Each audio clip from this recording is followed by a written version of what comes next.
Matthew chapter 1, the genealogy and birth of Jesus. We're using the World English Bible, and this is episode 1 of our Bible study series. Welcome to the very first episode of our Bible study series, where we read and study the Bible chapter by chapter using the World English Bible. Today, we're going to begin with the Gospel of Matthew chapter 1. Now, at first glance, this chapter might look like a simple list of names, but it's actually really hard to say. But it's actually one of the most powerful introductions in all of Scripture. It connects Jesus directly to Abraham and King David, showing that he is the fulfillment of God's promise throughout history.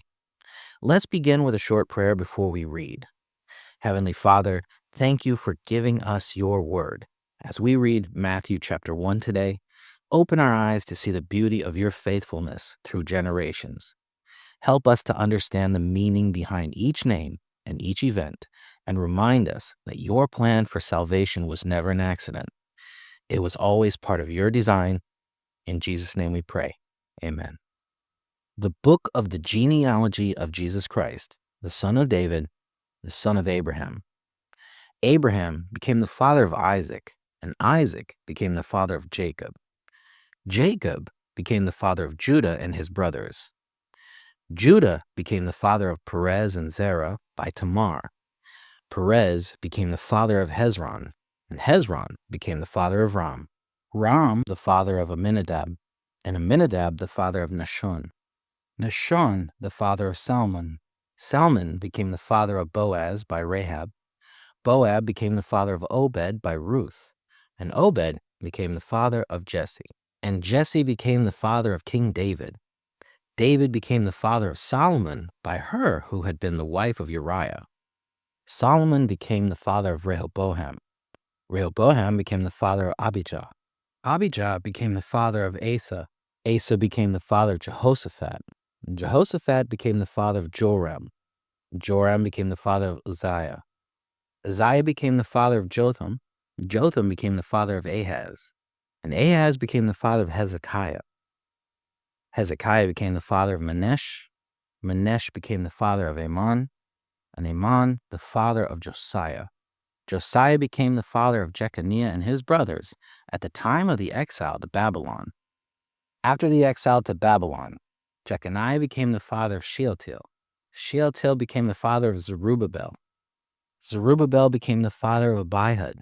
Abihud became the father of Eliakim. Eliakim became the father of Azor.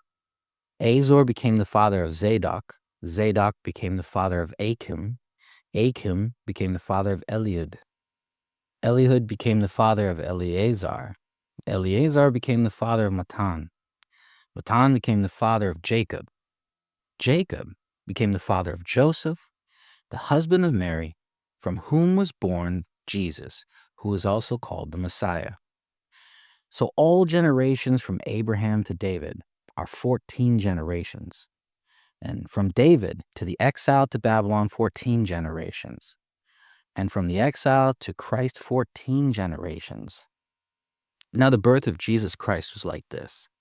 After his mother Mary was engaged to Joseph, before they came together, she was found pregnant by the Holy Spirit. Joseph, her husband, being a righteous man and not willing to make her a public example, intended to put her away secretly. But when he thought about these things, behold, an angel of the Lord appeared to him in a dream, saying, Joseph, son of David, don't be afraid to take to yourself Mary, your wife, for that which is conceived in her is of the Holy Spirit. She shall give birth to a son. You shall call his name Jesus, for it is he who shall save his people from their sins. Now all this has happened, that it might be fulfilled, which was spoken by the Lord to the prophet, saying, Behold, the virgin shall be with child, and shall give birth to a son. They shall call his name Emmanuel, which is, being interpreted, God with us.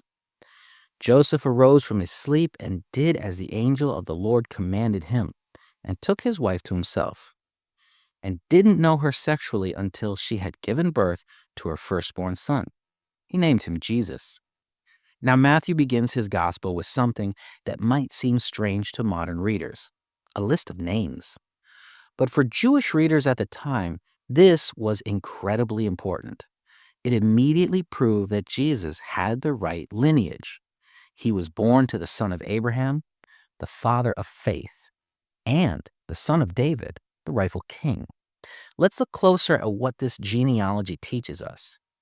First, God's faithfulness through generations.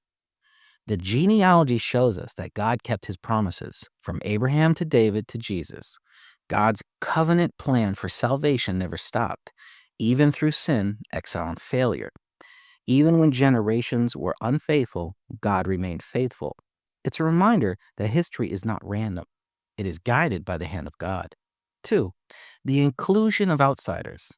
Something radical in Matthew's genealogy is mentioned of 5 women: Tamar, Rahab, Ruth, Bathsheba, the wife of Uriah, and Mary. Each of them had complicated or painful stories. Tamar was wronged but fought for justice. Rahab was a prostitute who helped God's people and was saved. Ruth was a Moabite foreigner. Bathsheba was caught in David's sin. Mary, a young unmarried woman, faced shame but trusted God completely. Matthew includes these names to show that God's grace includes the broken, the outsiders, and the sinners. His plan for redemption involves imperfect people just like us. 3. Joseph's quiet strength. In verses 18 to 25, we see the story of Joseph, who learns that Mary is pregnant. He could have exposed her publicly, but he instead chose mercy. Then, when God spoke to him through a dream, he obeyed immediately, which is a reoccurring thing that we're going to see. Joseph's story teaches us that obedience is often quiet and costly.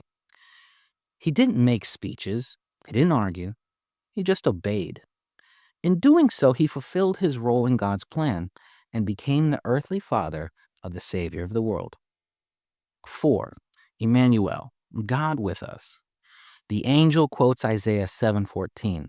Behold, the virgin shall be with child and shall give birth to a son. They shall call his name Emmanuel. Emmanuel means God with us. That's the heart of the gospel. God didn't stay distant. He came to live among us, to understand our struggles, and to save us through his son, Jesus Christ. Now, ask yourself, how has God shown faithfulness in your own family story? Are there any areas where he's asked you to trust him, even if it's not clear why? And can you find comfort in knowing that God with us means you are never alone? We're going to have our closing prayer. Lord, thank you for your faithfulness across the generations. Thank you for using imperfect people to accomplish your perfect plan. Just like Joseph, help us to trust you even when we don't understand. And thank you, Jesus, for being Emmanuel, God with us. Walk with us this week and help us live out your love every day. Amen. Thank you for joining me for this reading and reflection of Matthew chapter 1 from the World English Bible. If this video encouraged you, please like and subscribe and share it with someone who needs to hear that God is faithful and near. Join me next time for Matthew chapter 2, where we'll read about the wise men who followed the star and found the newborn king. See you in the next chapter, and remember, God is with you.